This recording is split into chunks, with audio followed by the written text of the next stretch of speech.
Hello, नमस्कार दोस्तों। कल अपन ने अनुच्छेद 88 यानी 88 तक कर लिया था। आज है अनुच्छेद 89 89। राज्यसभा का सभापति और उपसभापति। राज्यसभा के जो सभापति और उपसभापति होते हैं ना, उनके बारे में प्रावधान 89 में है। भारत का उपराष्ट्रपति राज्यसभा का पदेन सभापति होगा। ये कहाँ लिखा हुआ है? 89 में। पदेन का मतलब है जो उपराष्ट्रपति के पद पे आसीन है वह भारत का जो भारत का उपराष्ट्रपति है वो राज्यसभा का सभापति होगा। तो ये ऐसा व्यक्ति है जो सदन का सदस्य नहीं है फिर भी सभापति तो कर रहा है। तो ये तो लिखा हुआ है 89 के सर्कलोज 1 में, और 89 के सर्कलोज 2 में क्या लिखा है? राज्यसभा अपने सदस्यों में से एक उपसभापति चुनेगी। यहाँ नियुक्ति नहीं है, चुनने का मतलब है चुनेगी अपने सदस्यों में से एक व्यक्ति को उपसभापति। फिर है अनुच्छेद 90। उपराष्ट्रपति का पद रिक्त होना। यदि वह राज्यसभा का सदस्य नहीं रहता, मतलब उपसभापति का पद रिक्त कैसे हो सकता है?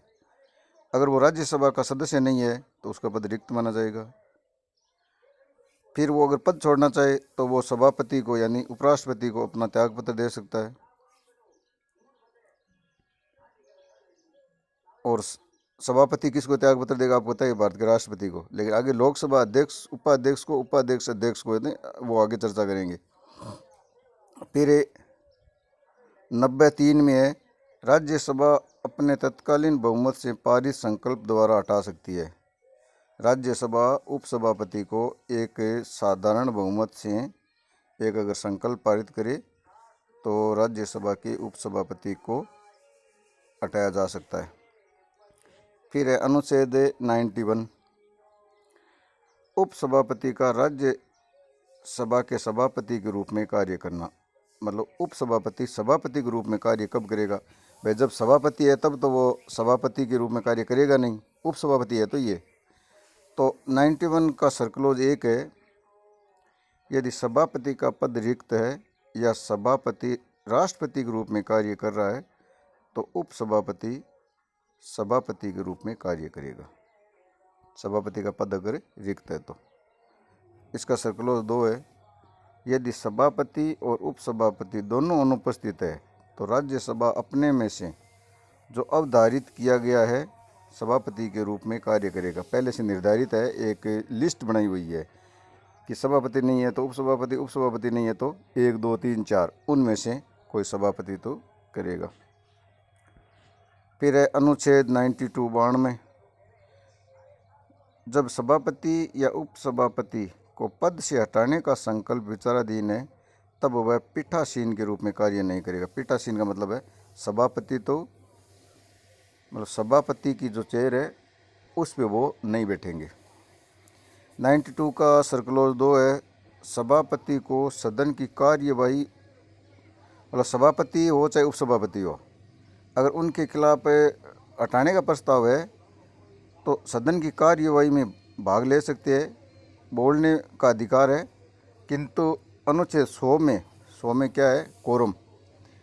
100 में किसी मत विभाजन में मत देने का अधिकार नहीं होगा, उनको मत देने का अधिकार नहीं है।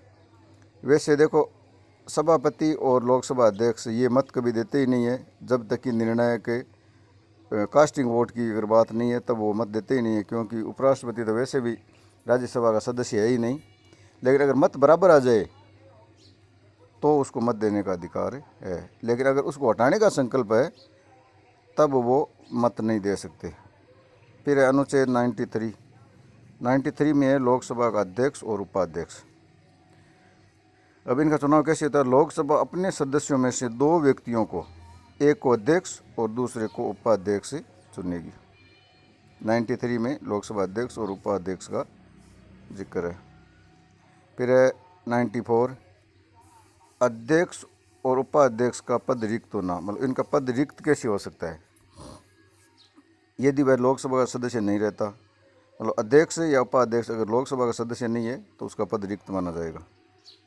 दूसरा, अध्यक्ष उपाध्यक्ष को तथा उपाध्यक्ष अध्यक्ष को अपना त्याग पत्र देता है। मतलब ये ऐसे अध्यक्ष अपने से नीचे वाले को उपाध्यक्ष को त्याग पत्र देगा और उपाध्यक्ष अध्यक्ष को त्याग पत्र देगा अगर पद से हटना है तो। फिर इसका सर्कलोज 3, लोकसभा के तत्कालीन समस्त सदस्यों के बहुमत से पारित संकल्प द्वारा अपने पद से हटाया जा सकता है। लोकसभा अध्यक्ष को और उपाध्यक्ष को, लोकसभा का तत्कालीन सदस्यों का अगर बहुमत से संकल्प पारित हो जाए तो उनको पद छोड़ना पड़ेगा। एक इसका नोट बना लो, संकल्प पारित करने की सूचना 14 दिन पहले देनी होगी। अगर इनको हटाना है तो 14 दिन पहले एक सूचना देनी होगी। फिर एक नोट और डालो, लोकसभा के विघटन के पश्चात, मतलब लोकसभा का विघटन हो गया तो सारे मतलब मंत्री वगैरह सब के पद समाप्त हो जाते हैं, लेकिन लोकसभा का अध्यक्ष का ऐसा पद है वो समाप्त नहीं होता। लोकसभा के विघटन के पश्चात नई लोकसभा के प्रथम अधिवेशन के ठीक पहले तक अध्यक्ष अपने पद को रिक्त नहीं करेगा।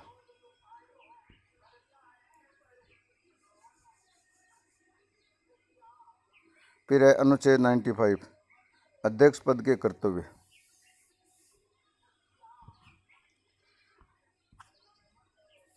अध्यक्ष पद के कर्तव्य, जब अध्यक्ष का पद रिक्त है तो उपाध्यक्ष, और यदि उपाध्यक्ष का पद रिक्त है तो लोकसभा का ऐसा सदस्य जिसको राष्ट्रपति इस प्रयोजन के लिए, थोड़ा जो नीचे लिखा हुआ है वो मैं बोल देता हूँ, इसमें आया नहीं है फोटोकॉपी में।